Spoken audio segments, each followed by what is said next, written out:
Welcome back to the deep dive. Ever set, really big goals, maybe running a marathon, finally writing that book, or just getting healthier consistently. And then you hit a wall, right? Super frustrating. You wonder, why is it so hard to just do the thing you intend to do? Well, today we're doing a deep dive into something that might just bridge that gap. It's James Clear's huge bestseller, Atomic Habits. Our mission here is pretty straightforward. Pull out the absolute best bits, the most potent insights from this 2018 book. It's really shifted things for a lot of people. We want to give you that essential roadmap, the core ideas, the strategies you can actually use. Absolutely. And the core idea is actually surprisingly simple.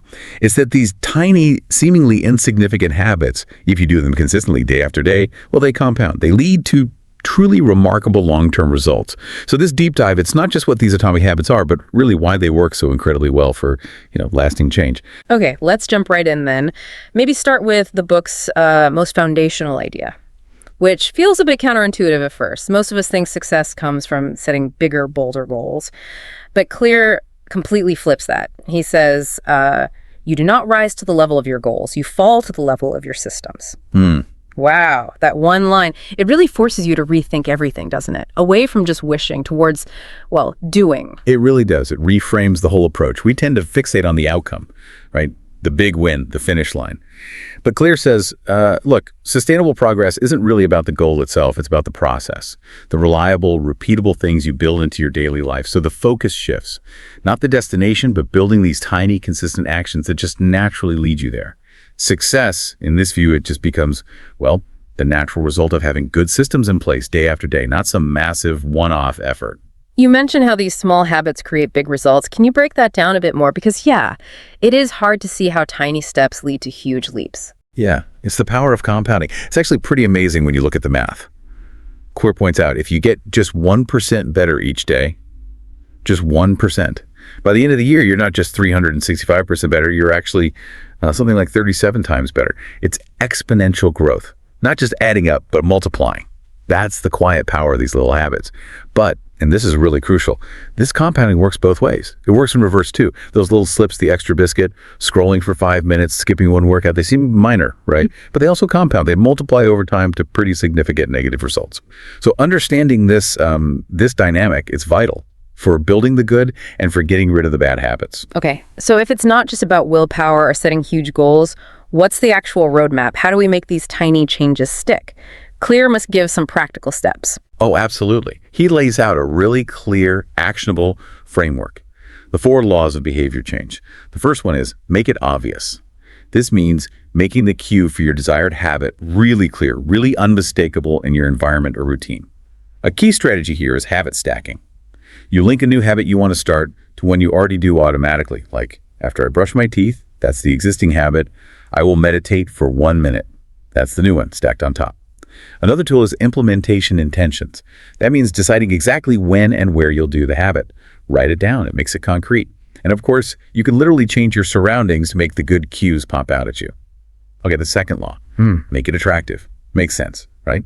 We're more likely to do things we actually look forward to. Claire suggests something called temptation bundling. You pair an action you want to do with one you need to do. Ah, okay. Like only watching your favorite show while you're on the treadmill? Exactly that. It ties the reward directly to the habit. And another part of this is reframing. Think about the benefits, not the chore. So instead of, I have to exercise, shift it to, I get to build strength, or I get to have more energy. That little language shift, it can make a big difference mentally. Then law 3, make it easy. This is huge. You want to reduce the friction, any barriers to just starting the habit. Make it as effortless as possible. His famous 2-minute rule is perfect for this. Start with something so small, so ridiculously easy, you just can't say no. Like not read for 30 minutes, but just read 1 page. Precisely. Or not do a full workout, but do 1 push-up. The goal isn't the amount at first. It's just showing up, initiating the action. Because it's the repetition, doing it over and over, even in a tiny way, that actually builds the habit pathway in your brain. Not trying to be perfect from day one. And finally, the 4th law. Make it satisfying. Our brains are wired to repeat things that give us some immediate pleasure or reward. So for a good habit, you need to find a way to give yourself that little hit of satisfaction right away. Tracking your habits is great for this, using an app, a journal, even just crossing days off a calendar. Right, that visual proof of progress. Exactly. It gives you that immediate feedback, that small win that keeps you motivated to continue. And what's really neat about this framework is, like you said, it works in reverse too. To break a bad habit, you just invert the laws, make it invisible, unattractive, hard, and unsatisfying. It's a complete system. It really is. And speaking of the whole system, Clear then takes it a step deeper. Beyond just the how-to of habits, he gets into something more profound. The idea that real long-term change isn't just about what you achieve, but about who you become. This is where identity comes in. It's maybe the most powerful part of the book. Yeah, that shift from, say, I want to run to I am a runner, that feels really significant, but maybe also a bit daunting. How do you actually make that internal shift? It's about consciously building evidence for your desired identity. Instead of focusing only on the outcome, like running a marathon, you focus on behaving like the person who would achieve that outcome. So I am a runner means maybe just putting on your running shoes each morning, even if you don't run far. Exactly. Yeah. Or if you want to be a healthy person, maybe it starts with asking yourself, what would a healthy person do in different situations? Every time you perform a habit aligned with that identity, eating the salad, doing the push-up, writing one page, you're essentially casting a vote for being that type of person. Yeah. As Clear puts it, your habits are how you embody your identity. The more votes you cast, the more you start to truly believe it. The identity strengthens, and the habits become less about effort and more about just being who you are. Okay, so beyond the 4 laws and this core idea of identity, he also throws in a few other really practical tools and concepts, right? Sort of rounding out the toolkit. Yeah, definitely. Quick rundown. There's the habit scorecard. Basically just listing out your current daily habits to become aware of what you're actually doing, good and bad. Awareness is the first step. Yeah. Then environment design. This is huge. Actively shaping your physical space to make good habits easy and bad habits hard. Like putting your running shoes right by the door or hiding the cookies. Exactly. Making the path of least resistance lead to the good choice. He also talks about the plateau of latent potential. This is so important. It's that frustrating period where you are putting in the work consistently, but you're not seeing the results yet. The valley of disappointment. Right. But the results are accumulating beneath the surface. You have to trust the process and keep going through that plateau to get the breakthrough. And finally, the idea of don't break the chain. Keeping streaks going is motivating. But if you do miss a day, because life happens, the absolute golden rule is never miss twice. Get right back on track the next day.